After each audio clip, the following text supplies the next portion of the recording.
Okay, good morning everybody. Today's topic is actually continuation from the last class. NMR এর principle, NMR এর theory principle পড়ার পরে আমাদেরকে কি জানতে হবে যে NMR এর number of signal in NMR, chemical shift আর স্পিন স্প্লিটিং। NMR এর নাম্বার অফ সিগন্যাল, আমি আগেও বলেছি যে NMR এর যে স্পেকট্রা আছে, স্পেকট্রাতে এক সাইডে থাকে TMS এবং হচ্ছে এখানে কতগুলো এরকম স্পেকট্রা দেখতে পাওয়া যায়, এইগুলোকে বলা হয়, this is called the set of equivalent proton. Set of equivalent proton মানে কি? মানে কতগুলো সেট অফ ইকুইভ্যালেন্ট প্রোটন আছে সেটা আমরা জানতে পারি। Set of equivalent proton, what is mean by equivalent? Equivalent proton মানে হচ্ছে the proton facing same chemical environment. The proton facing the same chemical environment is called set of equivalent proton. এবার যদি মনে করে এই স্পেকট্রাটা less resolute হয় তাহলে each set of equivalent proton will be appear like this. এবার তুমি যদি মনে করো স্পেকট্রাটাকে হাইলি রিজলিউট করে, রিজলিউশন বাড়াও, ক্যামেরাতে যেমন রিজলিউশন বাড়াও, তখন তুমি কি দেখতে পাবে? You will see the splitting pattern. Okay, so first of all you have to know the set of equivalent proton. Equivalent মানে কোন প্রোটন গুলো সেম কেমিক্যাল এনভায়রনমেন্ট ফেস করছে সেটা জানতে হবে। তারপরে কেমিক্যাল শিফট মানে position of the signal. By position of the signal you can understand the nature of the proton, then spin splitting. তো ফার্স্ট টপিক আজকে কি? The number of signal. Number of signal মানে number of set of equivalent proton. What is the number of set of equivalent proton? When the two protons, দুটো proton মানে এখানে H1 বলা আছে, proton এর মানে H, R two proton or two groups of proton are exchangeable either by axis of symmetry or plane of symmetry, they are called equivalent.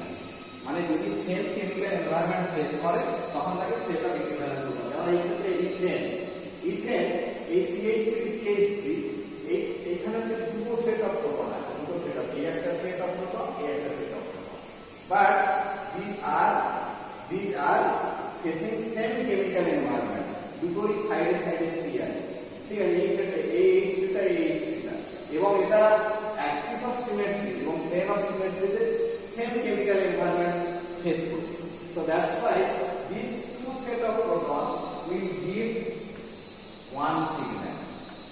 Next propane আছে, এখানে দেখো তিনটে সেট অফ প্রোটন আছে, 1 2 3, ঠিক আছে? এই তিনটে সেট অফ প্রোটনে কিন্তু কি হচ্ছে যে CH3, this CH3 and this CH3 are giving are facing the same chemical environment, so this will give one signal and this will give another one signal, so two signal will be. Then Chloropropane, three set of proton.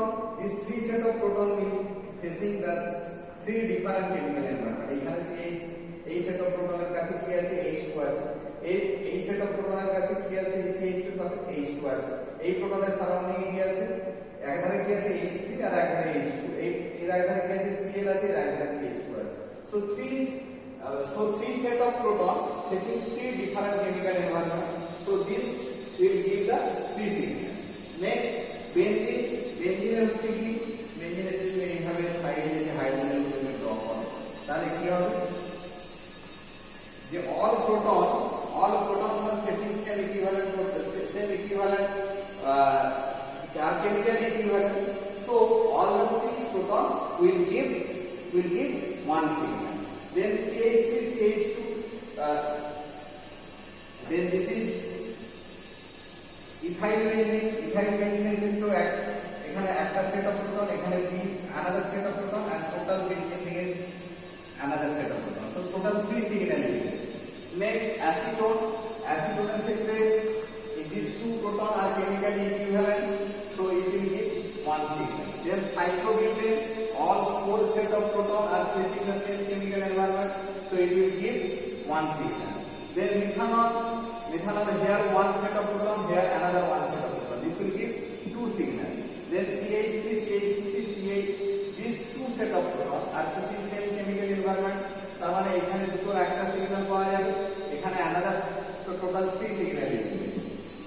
one you will get this proton is facing C double bond O group and this proton is facing O group. So this is two different signaling. Another some example I am giving, just like propanol. Propanol হচ্ছে কি হবে CH3 propanol CH3 CH2 CH OH, তাহলে কি হবে 1 2 3 4 চারটে হচ্ছে কি মানে চারটে ফাংশন মানে চারটে set of proton will give 4 signal. Okay, next ethyl অ্যাসিডের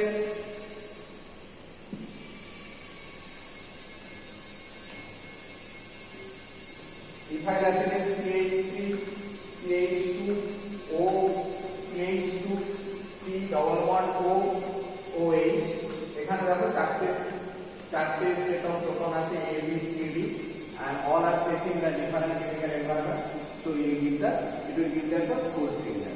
So like that way মানে যে সমস্ত প্রোটন গুলো সেম কেমিক্যাল এনভায়রনমেন্ট ফেস করছে that is called chemically equivalent, এবং chemically equivalent প্রোটন গুলো সেটা হচ্ছে 3টে প্রোটন হতে পারে, 6টা প্রোটন হতে পারে, 4টে প্রোটন হতে পারে, that will give one set of signal বা one signal, এবং আনাদার মানে যেগুলো কেমিক্যালি ইকুইভ্যালেন্ট নয় সেগুলো আদার সিগন্যাল দেবে। এইগুলো কারণ শুধুমাত্র সিঙ্গেল বন্ড কম্পাউন্ডের ক্ষেত্রে, যদি আমি ডবল বন্ড কম্পাউন্ড বা হচ্ছে মানে অ্যালকিন যদি ধরি তখন সেখানে কিন্তু স্টিরিও কেমিস্ট্রির একটা ফ্যাক্টর আছে। যেমন ধরো 2-chloropropan, আমি যদি স্ট্রাকচারটাকে এইভাবে ড্র করি তাহলে আমাদের দেখে মনে হতে পারে এইটা একটা সেট অফ প্রোটন, এইটা একটা সেট অফ প্রোটন, কিন্তু যদি এইটা স্ট্রাকচারটাকে আমরা এইভাবে ড্র করি তাহলে আমরা দেখতে পাবো যে এইটা একটা সেট অফ প্রোটন, এটা একটা সেট অফ প্রোটন, এর সঙ্গে যদি এটা হচ্ছে ইন্টারঅ্যাকশন করছে এই প্রোটনটা নিয়ে, তাহলে এইটা একটা আলাদা সেট অফ প্রোটন।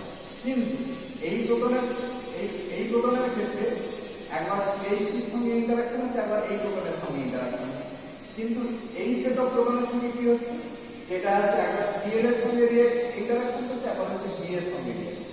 তাহলে এই দুটো হাইড্রোজেন কিন্তু কেমিক্যালি ইকুইভ্যালেন্ট প্রোটন নয়। তখন কি হবে যে মানে 2-chloropropaneর ক্ষেত্রে কি হবে, it will be A B C, three set of equivalent proton. So I hope you everybody understand the number of proton and chemically equivalent proton. Chemically equivalent proton মানে আর কিছুই না, যে সমস্ত প্রোটন গুলো facing the same chemical environment, that is called chemically equivalent proton, and that will give one set of signal in NMR spectroscopy. The next important topic is the chemical shift. So what is chemical shift? I will teach now. Next very important thing is chemical shift. Chemical shift মানে কি? Chemical shift মানে হচ্ছে the position of signal. এই NMR স্পেকট্রামের মধ্যে NMR spectrum এই রকম, এর সাইডে TMS স্পেকট্রাম এর সাইডে টিক থাকে, এখানে ডেল্টা ভ্যালু দ্বারা ডিনোট করা হয়, ডেল্টা ppm 0 থেকে 10 অবধি স্কেল থাকে। এই স্কেলে কোন জায়গায় এলে কি ধরনের হচ্ছে হাইড্রোজেনের এনভায়রনমেন্ট সেটা আমরা জানতে পারি। NMR এর কেমিক্যাল শিফট মানে কি? পজিশন অফ সিগন্যাল, মানে all the protons are not facing the same chemical environment, so that's why একটা NMR এর স্পেকট্রামের মধ্যে বিভিন্ন জায়গায় তাদের পজিশনে তাদের সিগন্যালটা দেখা যায়। এবার সেটা কেন দেখা যায় তার জন্য কি কি ফ্যাক্টরস এফেক্ট করে, এবং যেমন মনে করো এই কেমিক্যাল শিফট ভ্যালু, যেমন OH এর কেমিক্যাল শিফট ভ্যালু হচ্ছে 3.5 to 4, যেমন মনে করো অ্যারোমেটিক এর 6.5 to 8, দেন অ্যালডিহাইড এর ক্ষেত্রে 9 to 10, তারপরে মনে করো অ্যাসিড এস্টার এর ক্ষেত্রে 10 থেকে 15। এই ধরনের বিভিন্ন যে প্রোটনগুলো আছে, প্রোটনগুলো বিভিন্ন জায়গায় তার পজিশন দেখা যায় একটা NMR স্পেকট্রামের মধ্যে। সেই NMR এর যে পজিশনটা দেখা যায়, সেই পজিশন থেকে আমরা কি জানতে পারি?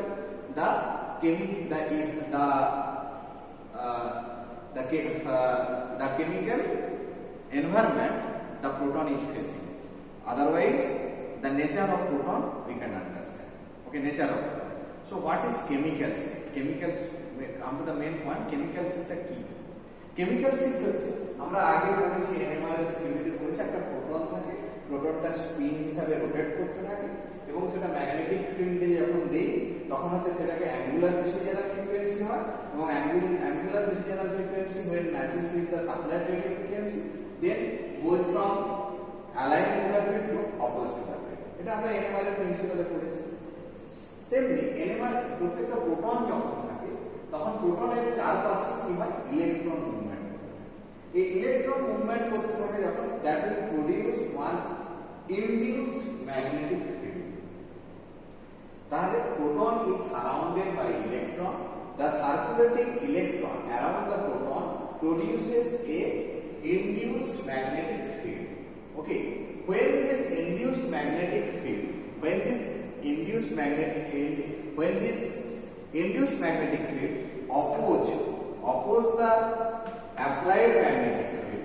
oppose the applied magnetic field, that is called shielding.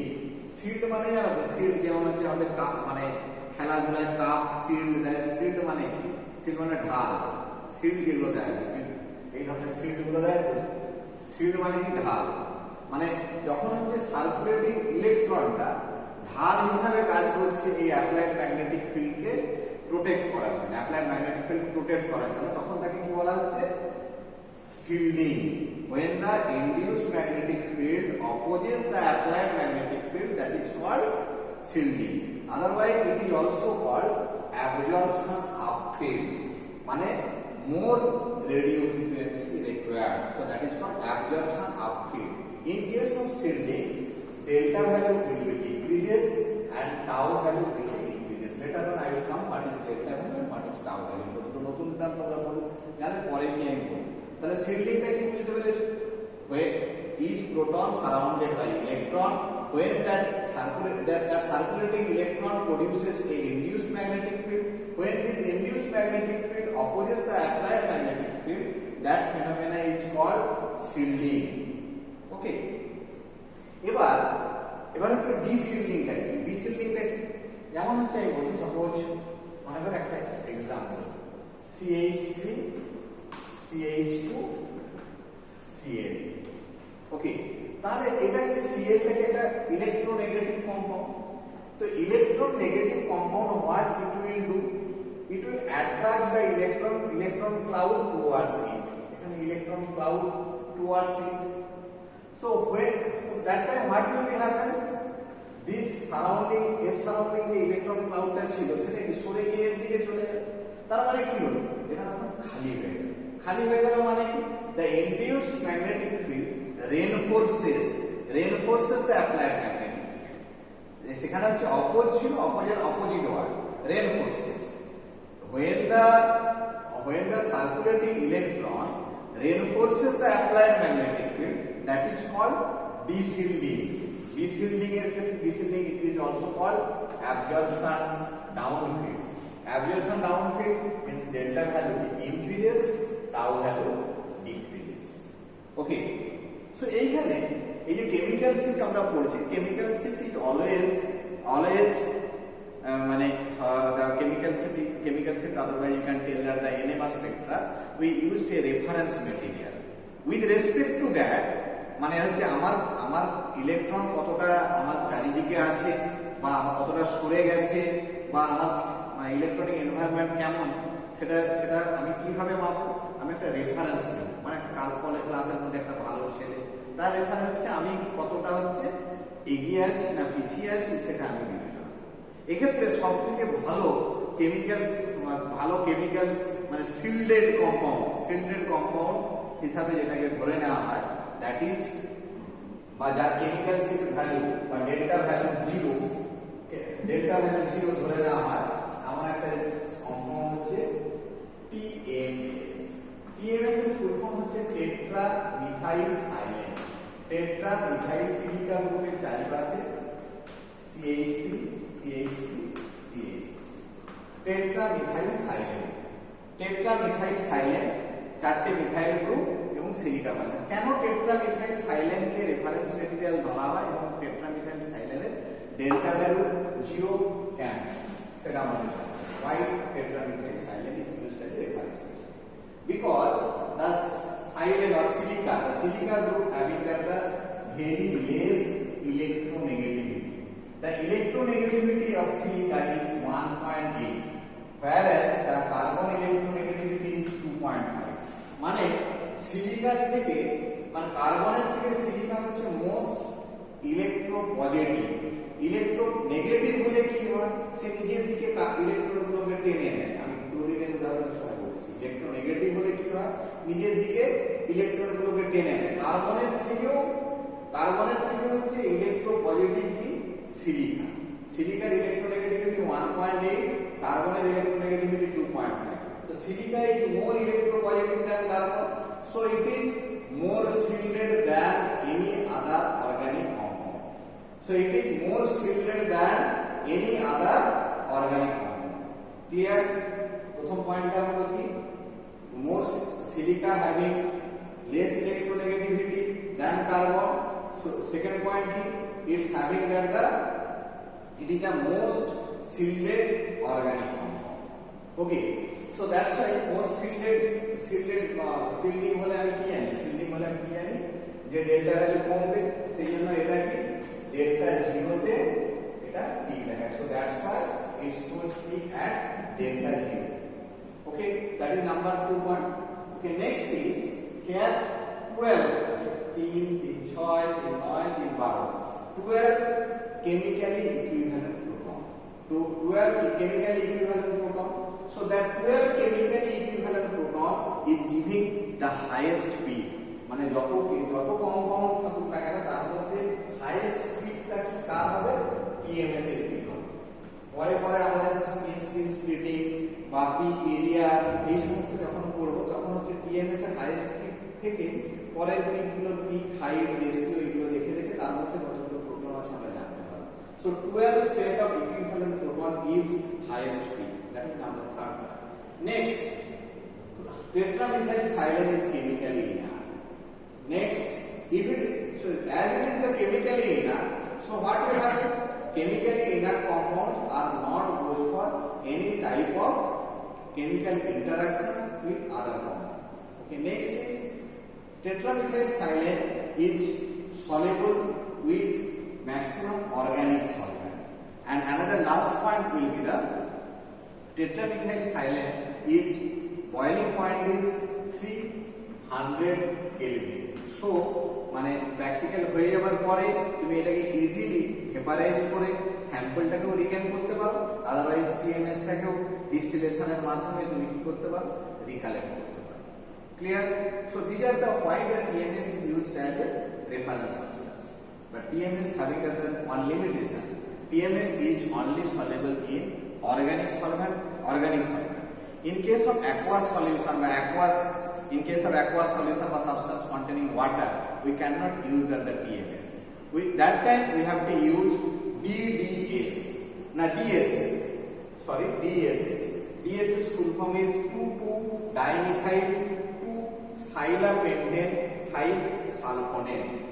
DSS.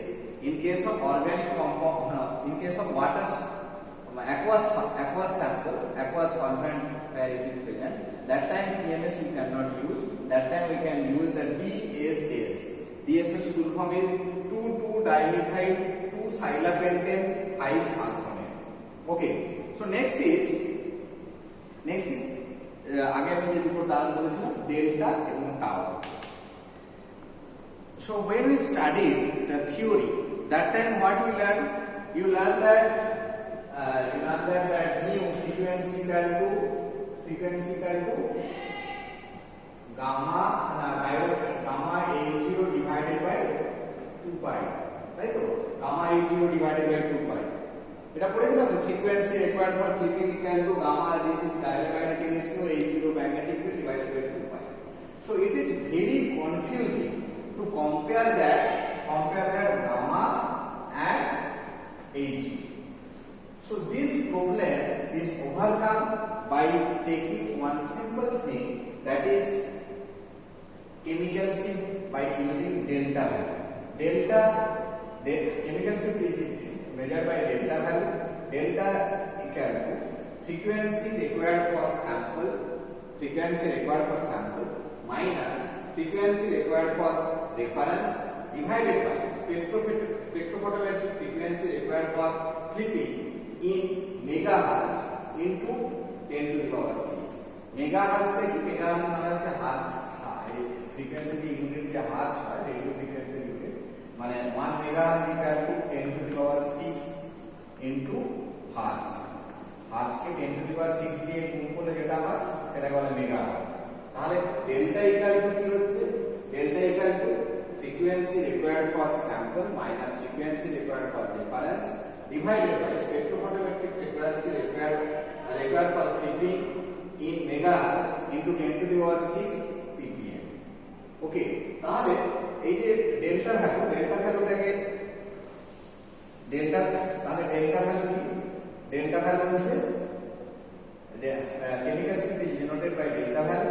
Delta unit কি? ppm। এটা তোমরা সবাই নিশ্চয়ই জানতে পারবে। এবং TMS এর ডেল্টা ভ্যালু কি? TMS এর delta equal to 0। Okay, delta ছাড়াও আরেক ধরনের ইউনিট দ্বারা কেমিক্যাল সিম্বল বোঝানো যায়, that is called tau, TAU, tau. Delta আর টাউ এর মধ্যে রিলেশন কি? ডেল্টা টাউ এর মধ্যে রিলেশন কি? Delta tau equal to 10 minus delta.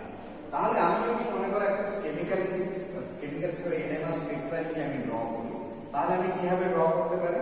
এইভাবে, এটা হচ্ছে TMS, এখানে TMS এর ডেল্টা ভ্যালু হচ্ছে 0, delta value 0 1 2 3 4 5 6 7 8 9 10, maximum 10 of the scale হয়, এরপরে 10 12 15 অফ দি হয়, কিন্তু ওয়ে 10 অফ দি মেনশন আছে।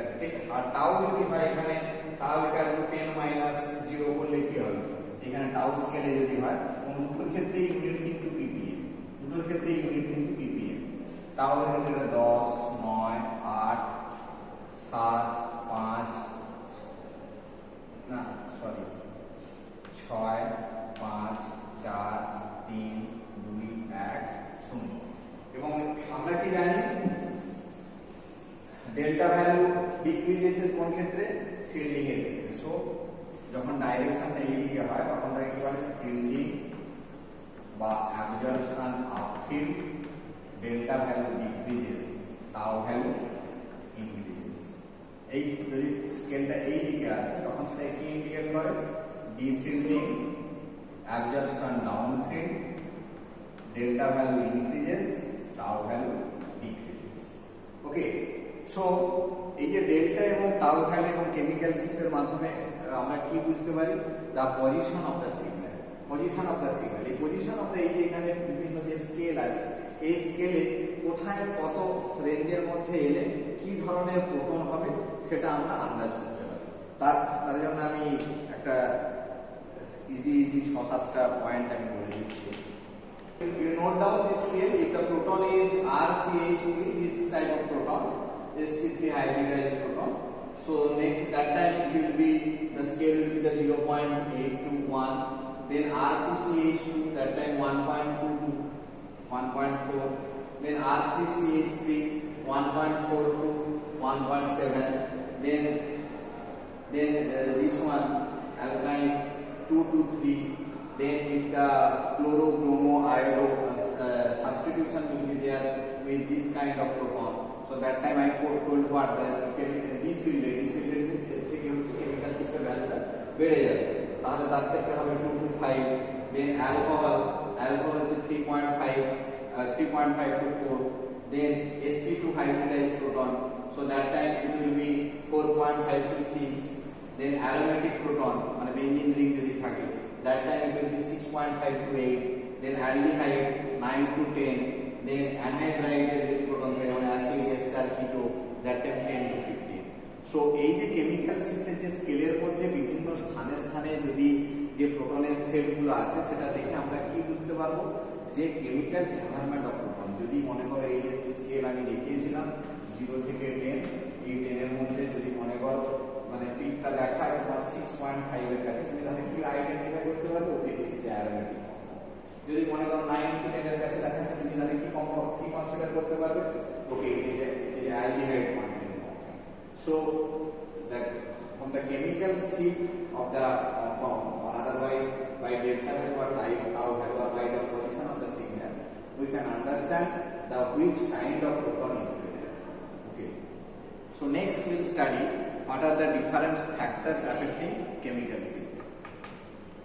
So next is factors affecting chemical sheet. Factors affecting chemical sheet, there are 5 factors affecting chemical sheet.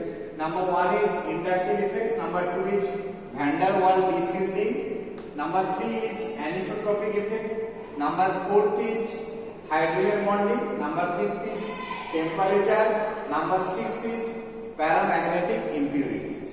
Okay, so number 1 is inductive effect. Inductive effect মানে কি? আমি আগে অনেকগুলো জায়গায় IR টাইপে যখন পড়িয়েছি। ইন্ডাকটিভ ইফেক্ট মানে কি? ইন্ডাক্ট টার্মটা কোথা থেকে আসছে? ইন্ডাকশন বা ইন্ট্রোডাকশন থেকে আসছে। এবার ওখানে যদি কোনো কম্পাউন্ডে তুমি কোনো ইলেকট্রোনেগেটিভ গ্রুপ, আমি যখন কেমিক্যাল শিফট আমি পড়িয়েছিলাম, ইলেকট্রোনেগেটিভ গ্রুপ যদি অ্যাড করি তাহলে কি হবে? ইলেকট্রোনেগেটিভ গ্রুপ যদি আমি অ্যাড করি তখন কি হবে? ইলেকট্রন ক্লাউডটাকে সে হচ্ছে তার দিকে অ্যাট্রাক্ট করবে। এখানে এ প্রোটন, বি প্রোটন আর সি প্রোটন, সি প্রোটন না, মানে এখানে ক্লোরিন কি করবে? তার নিজের দিকে কি করবে? ইলেকট্রন ক্লাউডটাকে অ্যাট্রাক্ট করবে। তাহলে এইটা কি হয়ে যাবে? এটা তখন হচ্ছে যে কন্ডিশন এসেছিল তার থেকে ডিসিল্ডিং হয়ে যাবে। তোমাদের একটা জিনিস মাথায় রাখতে হবে, সিল্ডিং হলে কি হয়? সিল্ডিং হলে ডেল্টা ভ্যালু ডিক্রিজ হয়, আর ডিসিল্ডিং হলে কি হয়? ডেল্টা ভ্যালু ইনক্রিজ হয়। ঠিক আছে, সিল্ডিং হলে কি হয়? ডেল্টা ভ্যালু ডিক্রিজ হয়, ডিসিল্ডিং হলে কি হয়? ডেল্টা ভ্যালু ইনক্রিজ হয়। এবার এখানে electronegative compound chlorine, bromine, iodine, এর মধ্যে হচ্ছে সবথেকে মোস্ট ইলেকট্রোনেগেটিভ কম্পাউন্ড হচ্ছে কি? ক্লোরিন, তারপর ব্রোমিন, তারপর আয়োডিন। যার যত ইলেকট্রোনেগেটিভিটি বেশি সে কি করবে? তার দিকে ততটা কি করবে? ইলেকট্রনকে টেনে নেবে। তাহলে মোর ইলেকট্রোনেগেটিভ মানে কি? মোর ডিসিল্ডিং মানে কি? ডিসিল্ডিং মানে কি? Delta value increases. Okay, more so more electronegative means more desilting means now okay, more electronegative মানে হচ্ছে more desilting মানে হচ্ছে কি? হচ্ছে desilting increases means delta value increases. So that's why এখানে হচ্ছে ক্লোরিনের হচ্ছে কি? যখন ক্লোরিন দেওয়া হয়, ক্লোরিনের ইলেকট্রোনেগেটিভ সবথেকে বেশি, সেজন্য 4.25, ক্লোরিন তার থেকে কম 3.1, তার থেকে একটু কমতে থাকে ডেল্টা ভ্যালু সব থেকে বেশি, তারপরে এর থেকে কম, তারপর ব্রোমিনের ইলেকট্রোনেগেটিভিটি কম, তার সেই জন্য হচ্ছে ডেল্টা ভ্যালু কমতে আছে। মানে এটা হচ্ছে কি? লেস ডিসি, মানে এটা হচ্ছে মোর ডিসিল্টেড, এটা হচ্ছে মিডিয়াম ডিসিল্টেড, এটা হচ্ছে ডিসিল্টেড, এইরকম ভাবে। মানে এটা মোর সিল্টেড, এটা মিডিয়াম সিল্টেড, এটা লেস সিল্টেড। ঠিক আছে, সিল্ডিং হলে কি হবে? সিল্ডিং হলে এখানে কি করলাম? যে এখানে ডিসিল্ডিং হচ্ছে, ইলেকট্রোনেগেটিভিটি বাড়ছে মানে ডিসিল্ডিং ইনক্রিজ হচ্ছে, ডেল্টা ভ্যালু ইনক্রিজ হচ্ছে। ক্লোরিনের ইলেকট্রোনেগেটিভিটি বেশি, ক্লোরিনের সবথেকে বেশি ডিসিল্ডিং হবে, ইলেকট্রোনেগেটিভিটি বাড়বে। So by introduction of the electronegative group, electronegativity যত বাড়বে ডিসিল্ডিং তত হবে, ডিসিল্ডিং যত বেশি হবে ডেল্টা ভ্যালুটা বাড়বে, তার ভ্যালু কমবে। এবার হচ্ছে মনে করো একটা ইলেকট্রোনেগেটিভ কম্পাউন্ডের ক্ষেত্রে মানে ইলেকট্রোনেগেটিভ গ্রুপটা কতটা দূরে আছে, এটা শুধুমাত্র ইলেকট্রোনেগেটিভিটি অফ দ্য সাবস্টিটিউটেড গ্রুপের উপর ডিপেন্ড করে না, এটা ডিপেন্ড করে ডিসটেন্স। যেমন এখানে দেখো 3টে প্রোটন আছে, A proton, B proton, C proton. এবার যে যত কাছাকাছি আছে সে ততটা কি হবে? ততটা ডিসিল্টেড হবে। এ প্রোটন এর কাছে এ প্রোটন ক্লোরিনের খুব কাছে আছে, সো ইট ইজ মোর ডিসিল্টেড বলে তার কি হচ্ছে? মোর ডেল্টা ভ্যালু এর সব থেকে বেশি, তার ডেল্টা ভ্যালু হচ্ছে মিডিয়াম, আর এর ডেল্টা ভ্যালু হচ্ছে লেস, এসিএ। এটা কম ডিসিল্টেড, কারণ এটা কাছাকাছি আছে বলে এটা সব থেকে বেশি ডিসিল্টেড হচ্ছে। আর ডিসিল্টেড হলে মানে কি? ডেল্টা ভ্যালুটা বেড়ে গেছে, এটা একটু মিডিয়াম ডিসিল্টেড হচ্ছে, এটা লেস ডিসিল্টেড হচ্ছে। ক্লিয়ার? সো ইন্ডাকটিভ ইফেক্ট কি? মানে হচ্ছে it depends on the electronegativity electronegative groups, nature of the electronegative group substituted on their hydrogen sets of proton, and the distance of the proton from the electronegative group. If the electronegativity increases, dishielding increases means delta value increases. And distance, if near means more dishielded means what? Delta value increases. If more distance means less dishielded means delta value decreases. Clear? So that is inductivity.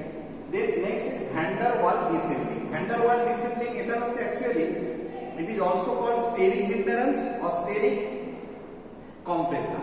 It is mainly observed sterically hindered compound. Sterically hindered মানে যেটা যে সমস্ত compound বা over crowded compound মানে হচ্ছে অনেক ধরনের মানে ভেরি বাল্কি গ্রুপস, তার কি হবে চারিদিকে অনেক ধরনের ইলেকট্রন সার্কুলেট করছে। সেই ইলেকট্রন যে সার্কুলেট করছে সেই ইলেকট্রনটা কি হচ্ছে, নামেই বোঝা যাচ্ছে এটা ডিসইউনিং। ইলেকট্রনটা যে ইনডিউসড ম্যাগনেটিক ফিল্ড প্রডিউস করছে that will goes for disuniting, that will oppose the applied magnetic field. As it is oppose the applied magnetic field, then the dishielding will be produced, and when the dishielding is produced, it indicates that the delta value is increases. তাহলে van der Waals dishielding কি? It is also called steric hindrance. Steric hindrance এই শব্দটা দ্বারা কি বোঝা যাচ্ছে? Hindrance মানে over crowded molecule, যেখানে হচ্ছে প্রোটনটা এমন একটা পজিশনে আছে তার চারিদিকে সার্কুলেটিং ইলেকট্রন অনেক থাকে।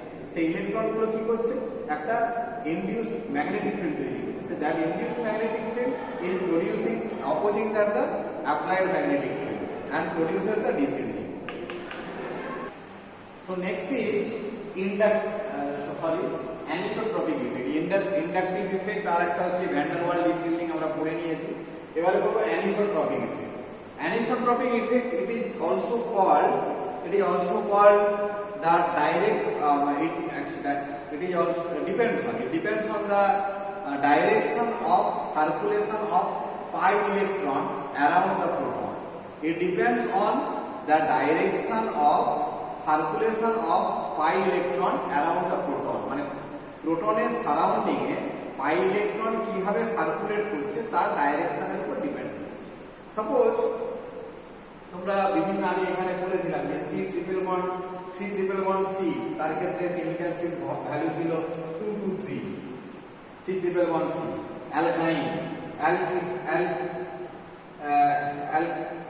অ্যালকিনের ক্ষেত্রে হচ্ছে 4.526, মানে এটা হচ্ছে মোর ডিসিল্ডেড। দেন অ্যারোমেটিকের ক্ষেত্রে 6.528, অ্যালডিহাইডের ক্ষেত্রে 9.10, মোর ডিসিল্ডেড। তাহলে এটা সিলডেড ছিল, অ্যালকাইনটা সিলডেড ছিল, তারপর ডিসিল্ডিং বাড়তে থাকে। কেন বাড়তে আছে? It depends on the circulation of pi electron around the proton. So প্রথমে আমি ধরে নেব একটা ইথেন। ইথেনের ক্ষেত্রে এখানে কি C double bond C H H H H, C double bond C H H H H। ওকে, এই ডবল বন্ডের সারাউন্ডিং এইটা একটা ম্যাগনেটিক ফিল্ডে প্লেস করে এই ডবল বন্ডটা কি হয়ে যাবে, ডবল বন্ডটা এমন মানে এটা এমন ভাবে অ্যারেঞ্জ হয়ে যাবে, double bond will be placed at the right angle to the magnetic field. Double bond will be placed at the right angle to the magnetic field, এবং এর সারাউন্ডিং এর চারিপাশে একটা এটা পাই ইলেকট্রন সার্কুলেট করছে। সেই পাই ইলেকট্রনটা কি হবে, pi electron will be diamagnetic. এখানে দুটো জিনিস আমরা হচ্ছে করব, একটা হচ্ছে ডায়াম্যাগনেটিক, একটা হচ্ছে প্যারাম্যাগনেটিক। ডায়াম্যাগনেটিক মানে হচ্ছে কি the magnetic force which oppose the applied magnetic field, and paramagnetic মানে কি the magnetic field which reinforces the magnetic field. Okay, তাহলে the pi electron circulate around the C double bond C. It is at the right angle and it is diamagnetic to the applied magnetic field. Okay, but the pi electron circulate around the proton মানে এই ডাইরেকশনে। তাহলে কি হবে, it is paramagnetic in nature. Pi electron circulate around the proton is paramagnetic in nature. Paramagnetic মানে কি, in the same direction or reinforces the magnetic field. So as it reinforces the magnetic field, now what will be the happens, proton are deshielded. proton deshielding means what? Delta value increases. So that's why the alkene is deshielded and showing the chemical shift range 4.5 to 6. বুঝতে পেরেছো নিশ্চয়ই সবাই? তাহলে if we place the ethane in the magnetic field, what will be happen? C11C will be at the right angle to the applied magnetic field pi electron circulation, diamagnetic to the applied magnetic field, but the circulation of pi electron is paramagnetic in nature, so it will produces the paramagnetic reinforces the applied magnetic field, so the proton will be deshielded. Proton deshielded means what? Delta value increases. So next is aldehyde. Aldehyde also the same thing. The C double bond O, this pi electron circulation is right angle to the applied magnetic field. Applied magnetic field. So what will be? It will be diamagnetic in nature, but the circulation surrounding the proton is paramagnetic in nature.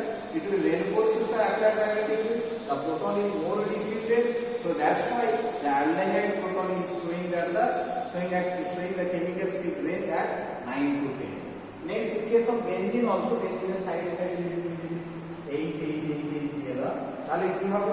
এই সাইডের যে proton গুলো আছে, মিডলে যে carbon গুলো আছে, সেগুলো হচ্ছে কি right angle to the applied magnetic field, diamagnetic in nature, but the side hydrogen or side electron circulation is paramagnetic, reinforces the applied magnetic field, so the proton will be deshielded, delta value increases, so that's why the aromatic protons will be showing the chemical shift at 6.5 to 8. So next example is alkyne. Alkyne is C triple bond C, এইখানে C triple bond C, এই যে এর হচ্ছে pi electron সার্কুলেশনটা, এটা হচ্ছে 180 degree to the মানে একই direction 180 degree to the applied magnetic field, এবং হচ্ছে pi electron সার্কুলেশনটা কি হচ্ছে এই opposing to the applied magnetic field, diamagnetic to the applied magnetic field. সে diamagnetic to the applied magnetic field হওয়ার জন্য কি হচ্ছে, it is more shielded, means delta value more shielded, so delta value decreases. So that's why the alkynes showing the peak at 2 to 3 chemical shift. So that's all about the anisotropic effect. It depends on the direction of the pi electron circulate in the applied magnetic field. So I hope you understand যে কোন ক্ষেত্রে হচ্ছে ডিসিল্ডিং হলো, কোন ক্ষেত্রে diamagnetic হলো, paramagnetic হলো, চারটে এক্সাম্পল যেটা আছে সেই চারটে এক্সাম্পল তোমাদেরকে এইকে প্র্যাকটিস করতে হবে। দুটো জিনিস মাথায় রাখতে হবে, diamagnetic means opposing to the applied magnetic and paramagnetic means reinforcing the applied magnetic. Alkyne ক্ষেত্রে আমাদের জানি হচ্ছে রেঞ্জটা কম মানে মোর shielded, বাকি এখানে C double bond C, aldehyde, aromatic, এগুলো হচ্ছে deshielded, মানে প্রোটনের সার্কুলেশনে কি হচ্ছে প্যারাম্যাগনেটিক হচ্ছে, রেইনফোর্সিং দ্য অ্যাপ্লাইড ম্যাগনেটিক। এটা মাথায় রাখতে হবে। এটা একে 3-4 বার তুমি যদি প্র্যাকটিস করো এবং ভিডিওটা দেখে যদি বারবার প্র্যাকটিস করো তোমরা অবশ্যই বুঝতে পারবে। নেক্সট হচ্ছে হাইড্রোজেন বন্ডিং। হাইড্রোজেন বন্ডিং যেমন OH, NH, এই সমস্ত যে হাইড্রোজেন বন্ডিং গুলো আছে, এই হাইড্রোজেন এই যে O গ্রুপ, নাইট্রোজেন গ্রুপ এবং হচ্ছে এইগুলো হচ্ছে ইলেকট্রোনেগেটিভ গ্রুপ হাইড্রোজেনের সঙ্গে অ্যাটাচ থাকার জন্য কি হয়, মোর ডিসিল্ডেড হয়। ডিসিল্ডিং জানা থেকে ডেল্টা ভ্যালু ইনক্রিজ হয়। ইন্টারমলিকুলার এবং ইন্ট্রামলিকুলার হাইড্রোজেন বন্ডিং এর ক্লাসিফিকেশন তুমি হচ্ছে দেখতে পাবে, মানে ফ্যাক্টরস এফেক্টিং করে, যেমন হচ্ছে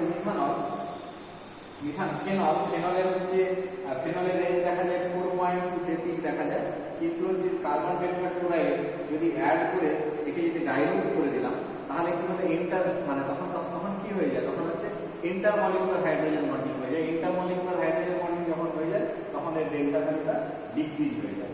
এবং নেক্সট টেম্পারেচার, এই temperature increases, the shielding occurs এবং হচ্ছে delta value decreases. Paramagnetic impurity, paramagnetic মানে আমি বলেছি ডায়াম্যাগনেটিক এবং প্যারাম্যাগনেটিক মানে কি reinforcing the applied magnetic field. Reinforcing the applied magnetic field means what?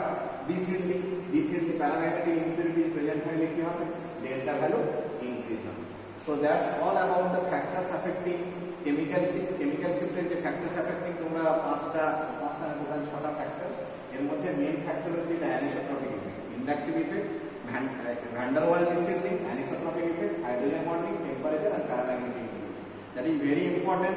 So if you not understand anything, you may ask in the discussion class. Okay, thank you everybody. Thank you for patience listening.